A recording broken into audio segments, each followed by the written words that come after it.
the 49ers 17-3, and Clay Matthews is loving it. First, he imitates Colin Kaepernick with his signature kiss the bicep move after he sacked him. Then later, Clay talks some trash to Cap. You ain't Russell Wilson, bro. Skip. Inbounds, out of bounds. Stephen A., I must admit, this hit me the wrong way, so I'm going way out of bounds on this one. And I'll tell you why.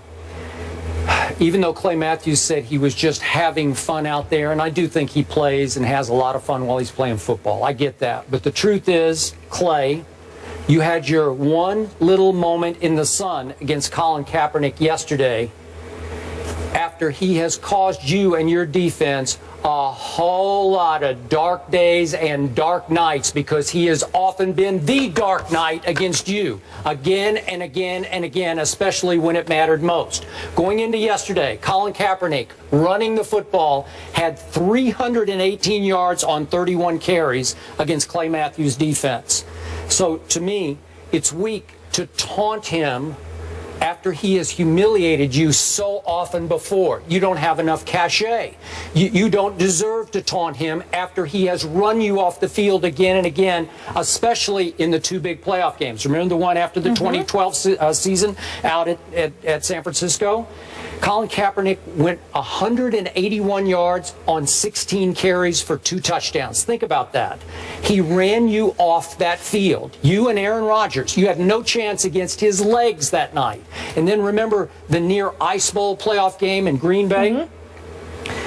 Colin Kaepernick ran 7 times in the cold for 98 yards. He also went once for 42 yards. He made all the big plays in that game. He took that game over. He was the MVP of that game, not Aaron Rodgers. That was in Green Bay. So, to me, he has done so much against you, Clay Matthews, and his team is so beat up. Talk about decimation and lost players. We don't have time to go through all the players they've lost on their defense. And by the way, Eric Mangini, your defense hung in against Aaron Rodgers, played pretty well yesterday. Kaepernick has gone south. We all know that. His offense has gone south. I thought they should have just lined him up yesterday in the old single wing and just snapped it to him and let him actually run the football, because they mostly contained him trying to scramble out of the pocket. Way to go, Clay. But is that cause for you to taunt him, kiss your biceps, and say you ain't Russell Wilson? For a while, for about 3 years, he was way beyond Russell Wilson is what he was. So to kick him, so to speak, when he's down was out of bounds.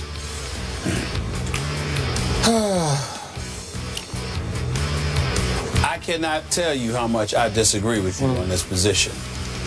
I think it's ridiculous that you think it's out of bounds. Put on your big boy pants. This is the National Football League. Yeah, you sat up there and you had your way with Clay Matthews and the Green Bay Packers. And all the time used to flex your muscles and kiss your biceps and rub it in Clay Matthews and Green Bay's face. Well, now a rare opportunity presented itself that Clay Matthews would have to reciprocate. What's the problem? That doesn't warrant Skip Bayless coming on national TV and saying he was out of bounds. I don't think so. Not when Colin Kaepernick would rub it in because he was doing it. Would you have done that? Yes. You would? And you would have felt no shame after all that he had done to you? Not even a little bit, because here's the point that I'm making to you. I'm saying to you that it's not like Colin Kaepernick was all timid and demure and was like, oh, my goodness, well, you know, I'm so honored to be playing against you. He used to sit there and flex his biceps and sit up there and literally flaunt it in Clay Matthews and Green Bay's defense's face. But he was doing it in the back of the end zone, Well, right? I'm saying it doesn't matter where he was doing it. He was doing it, and he was doing it while he was successful. What the real story here is how pathetic and anemic the San Francisco 49ers are, and you want an opponent like Clay Matthews to recognize the moment, be sensitive to it, and show deference and respect where it's due. Hell no. Not after you've been getting your butt whipped by this particular individual.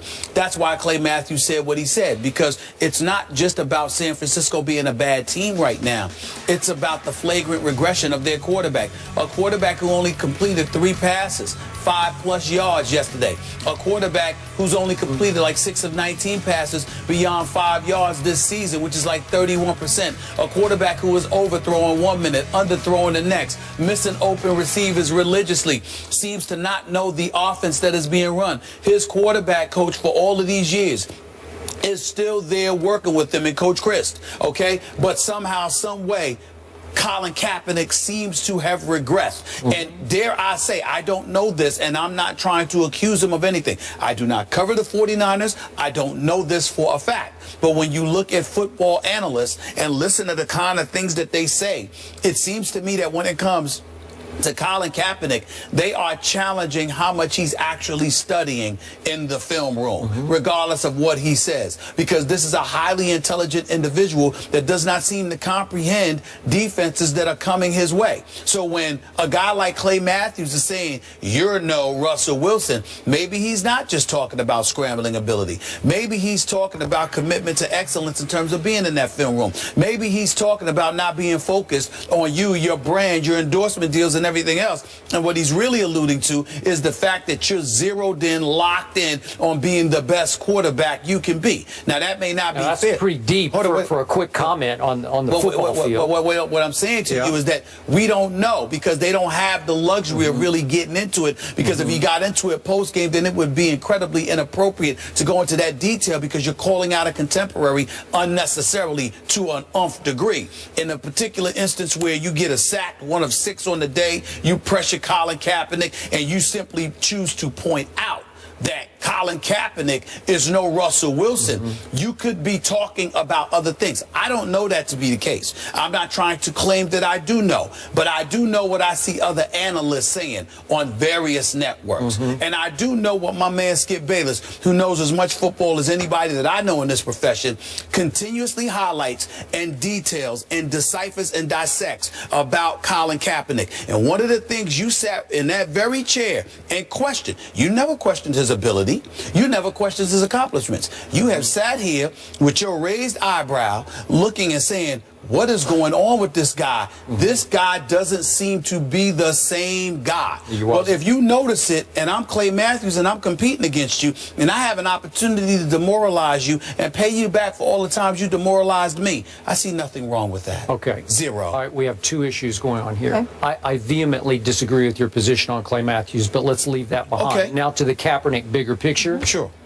Talk about going south, and I have brought this up many times on the show, and I appreciate what you said about my football knowledge, but I can't remember a young quarterback who had a bigger chip on his shoulder than Colin Kaepernick had while he was starring for the he carried him all the way to a Super Bowl. Came within a throw that I thought should have been passed. I don't remember the last play to Crabtree in the Super Bowl, right? Yeah. But sometimes when things are successful for you as a professional athlete, you have a chip on your shoulder for the wrong reasons, aimed at the wrong people, which is something we'll get into later. Well, and how many times, he is fired back on Twitter again and again and again. Those are the wrong people to respond to. If you want to respond to other people, that's fine. But in this case, he was mad at the world that really wasn't mad at him at all. He took every little tiny knick-knack criticism as end of the world and felt like he had to snuff it out and fire back.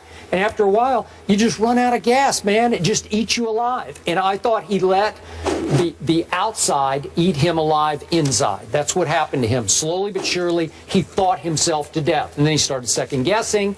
They started losing playmakers and firepower on defense. And he got exposed. And it is going south fast for him.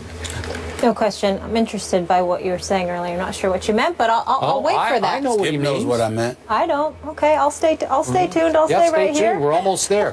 Kaepernick, of course, is now 1-3, their team, and he had, prior to this Sunday, beat the Packers 3 straight times. Skip mentioned 2 of those playoff games. One of them, Clay Matthews, didn't play, and he was injured. Rex Ryan loses to the Giants at home yesterday, but still defends his team's effort. Is Rex's emotional press conferences starting to wear thin? Don't miss that discussion after the break. What do you mean?